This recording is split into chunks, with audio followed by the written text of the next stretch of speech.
मंडळी, तुम्ही हुलग्याची म्हणजे कुळिथाची भाजी, पिठलं नेहमीच करत असाल. पण त्याची चटणी केली आहे का? अहो, खूप चविष्ट होते. आता ह्या पावसाळी थंड हवेत आणि थंडीच्या दिवसात कुळीथ, हुलगे अवश्य खावेत. ते आपल्या तब्येतीला तेवढे लाभदायक असतात. मग नेहमीच भाजी आणि पिठलं करण्याऐवजी ही चटणी करून बघा. खूप मस्त आणि करायला सोपी अशी ही चटणी आहे. चला मग पटकन रेसिपीला सुरुवात करूयात. नमस्कार मंडळी, ऋतुराधा रेसिपीजमध्ये तुमचे मनपूर्वक स्वागत आहे. आता आपण साहित्य बघूयात. इथे मी 1 वाटी कुळीथ घेतले आहे. किराणा मालाच्या दुकानात हे सहज मिळतात. त्यानंतर सुके किसलेले खोबरे अर्धी वाटी घेतले. तीळ 2 मोठे चमचे घेतलेत. कढीपत्त्याची एक 20 ते 25 पाने मी घेतलीत. ही सावलीत सुकवून घेतलीत, ताजी घेतली तरी चालतील. आवडीप्रमाणे तिखट, चवीप्रमाणे मीठ व थोडंसं चिंचगूळ इथं आपण घेतलेलं आहे. आता आपण एक एक जिन्नस भाजून घेऊया. प्रथम आपण हुलगे भाजून घेऊ. गॅस लो फ्लेमवर ठेवून आपण हुलगे भाजून घ्यायचे. हुलग्याचा खमंग वास येईपर्यंत, रंग बदलेपर्यंत ते भाजायचे. आता हे कुळीथ खाल्ल्याचे फायदे भरपूर आहेत बरं का.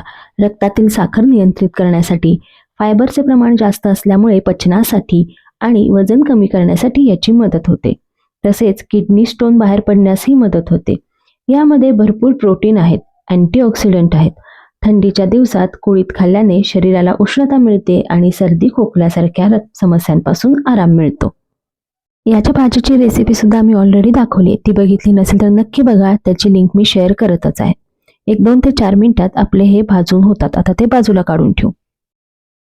यानंतर सुकं खोबरं भाजून घेऊ. सुकं खोबरं सुद्धा जरा रंग बदलेपर्यंत आपल्याला भाजायचं आहे. त्याच्यानंतर तीळ भाजूया. आता कढई गरम असते त्यामुळे तीळ भाजायला फारसा वेळ लागत नाही. तीळ भाजून झाले की ते बाजूला काढून ठेवू आणि त्याकडे चिंच आणि कढीपत्त्याची पानं भाजून घेऊ. चिंचेचा जरा ओलसरपणा जाईपर्यंत आपल्याला हे भाजून घ्यायचंय. कढीपत्त्याची पानं सुद्धा ओलसरपणा जाईपर्यंत भाजून घेऊया. ताजी पानं असतील तरी ती सुद्धा व्यवस्थित भाजून घ्या. आता हे सगळे जिन्नस आपले भाजून झालेत. आता मी ते मिक्सरच्या भांड्यामध्ये काढून घेते. त्यातच चवीनुसार मीठ, आवडीनुसार लाल तिखट आणि थोडासा गूळ घालत आहे. चिंच गूळ नको असेल, आवडत नसेल तर त्याऐवजी तुम्ही लसूण सुद्धा वापरू शकता. आता मिक्सरच्या भांड्यामध्ये हे सगळं आपण बारीक करू. बारीक म्हणजे एकदम बारीक करायचं नाहीये, थोडंसं भरड काढायचंय. आता इथं आपली चटणीची प्रोसेस संपली नाहीये बरं का. अजून एक स्टेप बाकी आहे. आता त्यासाठी काय केलंय, मी कढईमध्ये साधारण 2 चमचे तेल गरम करायला ठेवते. तेल गरम झालं की त्यामध्ये मोहरी घालायची. मोहरी तडतडल्यावर हिंग आणि हळद घालायची. 1 पाव चमचा हिंग आणि अर्धा चमचा हळद घातली. मस्त खमंग अशी ही फोडणी तयार करायची. आता मी चटणी एका बाउलमध्ये काढून घेतली आणि त्या चटणीला ही गरम खमंग फोडणी देत आहे. अशी फोडणी दिल्यानं चटणी छान खमंग होते. आता आपण हे सगळं व्यवस्थित मिक्स करून घेऊया आणि आपली ही हुलग्याची पूड चटणी तयार झालेली आहे. खूप छान खमंग अशी ही पूड चटणी होते. पोळीबरोबर, भाकरीबरोबर, भाताबरोबर छान लागते. एवढी केली की 4-5 दिवस सहज मला चटणी पुरेल.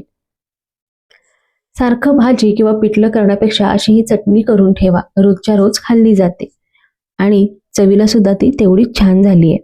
मग मंडळी, तुम्हाला कशी वाटली ही रेसिपी? आवडली का? आवडली असेल तर व्हिडिओला लाईक आणि कमेंट नक्की करा.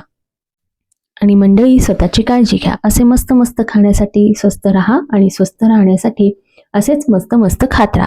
त्यासाठी आमच्या चॅनलला सबस्क्राईब करा, कारण अशा मस्त मस्त रेसिपींबरोबर जुन्या पारंपरिक रेसिपी सोप्या पद्धतीने कशा करायच्या हे आम्ही आमच्या चॅनलवर नेहमीच दाखवत असतो. ही रेसिपी आपल्या मित्रमैत्रिणींबरोबर, नातेवाईकांबरोबर जास्तीत जास्त शेअर करा. बेल आयकॉनचे बटन प्रेस करून ऑल नोटिफिकेशनवर क्लिक करायला विसरू नका, म्हणजे अशा नवीन नवीन रेसिपीचे अपडेट्स तुम्हाला येत राहतील. आणि ही रेसिपी शेवटपर्यंत बघितल्याबद्दल धन्यवाद.